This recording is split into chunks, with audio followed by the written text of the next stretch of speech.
Mythology is really a way for society to, there are stories that are told to the people in the society to make them into a society so that they have a common belief system. And you do that not by giving them a bunch of lessons, but to give them heroes, people who we admire, who we want to emulate, and they do things wrong, and you say, don't do those things wrong, do these things. These are what friendships mean. We know you have these feelings about your father. It's not a secret, and your mother. And there's a lot of psychology involved in it.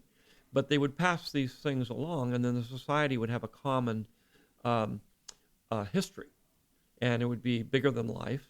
And they would all join together, and they would use that, to make their society function.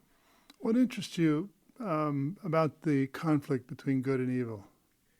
Well, the conflict between good and evil is the basic conflict.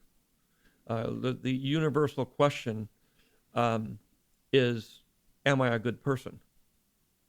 Not counting social misfits, of course, or people like you and me. Yeah. No. Are you a good person? I try to be a good person.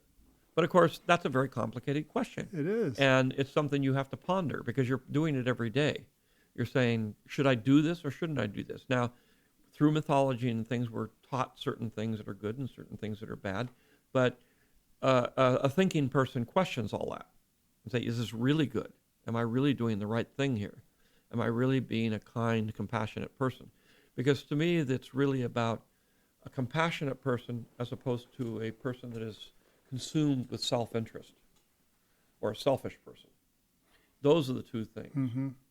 We all have good and evil in us because we have the selfish side of us and we have the compassionate side of us. The idea is, how do you keep those things in balance? And by keeping those things in balance, you can do a lot of good things.